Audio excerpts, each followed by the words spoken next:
नमस्कार.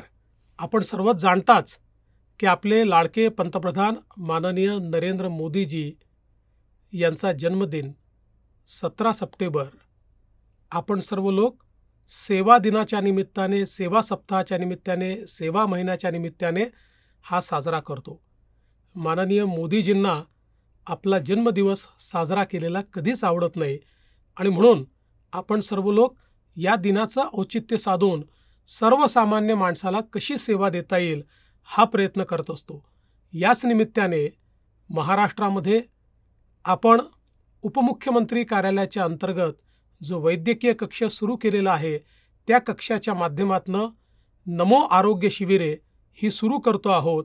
समाजातल्या वंचितांना आरोग्य मिळावं, त्यांच्या तपासण्या व्हाव्या, त्यांना आवश्यक ती औषधी मिळावी याकरता हा उपक्रम आपण हातामध्ये घेतलेला आहे. राज्यस्तरीय विशेष वैद्यकीय मदत कक्षाच्या माध्यमातून राज्यभर आयोजित करण्यात येत असलेल्या सामुदायिक आरोग्य शिबिरांमध्ये सुमारे 1500 रुग्णालयांचा समावेश असणार आहे.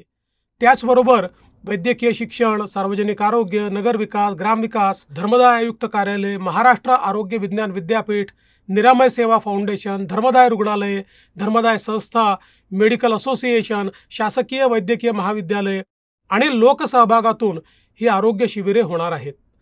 आरोग्य सेवेपासून वंचित असलेल्या दलित वस्त्या, भटक्या जमातीच्या वस्त्या, जनजाती क्षेत्र, झोपडपट्ट्यांमध्ये वाड्या वस्त्यांवर 25,000हून अधिक अशी शिबिरे होणार आहेत. सुमारे 40 लाख नागरिकांच्या आरोग्य तपासण्या करण्याचे उद्दिष्ट निर्धारित केले असून या आरोग्य शिबिरांच्या माध्यमातून मोठ्या प्रमाणावर आरोग्याबाबत जनजागृती करण्यात येणार आहे. 1 सप्टेंबर ते 31 ऑक्टोबर 2024 दरम्यान ही शिबिरे होणार असून अधिकाधिक संख्येने नागरिकांनी याचा लाभ घ्यावा असे आवाहन मी या निमित्ताने करतो.